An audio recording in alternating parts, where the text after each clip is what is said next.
শুধু দলের প্রার্থী নয়, রাষ্ট্রপতি নির্বাচনে তিনি ভোট দিয়েছেন তাঁর বাবাকেও। তিনি প্রণব মুখোপাধ্যায়ের ছেলে, নলহাটি কেন্দ্রের বিধায়ক অভিজিৎ মুখোপাধ্যায়। স্বাভাবিকভাবেই ভোট দিয়ে উচ্ছ্বসিত। বলতে ভুললেন না, রাষ্ট্রপতি নির্বাচনে এক বিরল ঘটনা, যেখানে বাবা ছেলে ভোট দিয়েছেন একই প্রার্থীকে। এটা বোধহয় ব্যতিক্রম। পরবর্তীকালে অনেক রাষ্ট্রপতি ছেলে মেয়ে তারা হয়েছেন, এমএলএ এমপি হয়েছেন, কিন্তু ভোটের আগে হন না, ভোট দিতে পারেন না।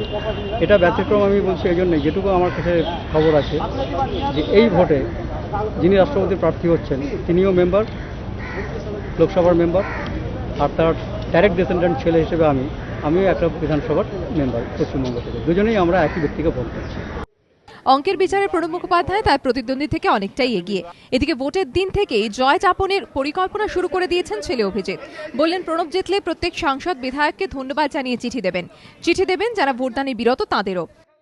আমি সব এমপি এমএলএসকে ইরেসপেক্টিভ অফ দল এবং আপনার স্টেট সকলকে একটা ধন্যবাদ জ্ঞাপক কৃতজ্ঞতা চিঠি পাঠাবো, একটা মেসেজ পাঠাবো। আর যারা ভোট দেননি, বিরত থেকেছেন, তারাও পাবেন, তার কারণ তারা তো বিরোধী দলে ভোট চাননি। রায়সানা হিলসে প্রথম বাঙালি রাষ্ট্রপতির পদার্পণের অপেক্ষায় গোটা পশ্চিমবঙ্গ।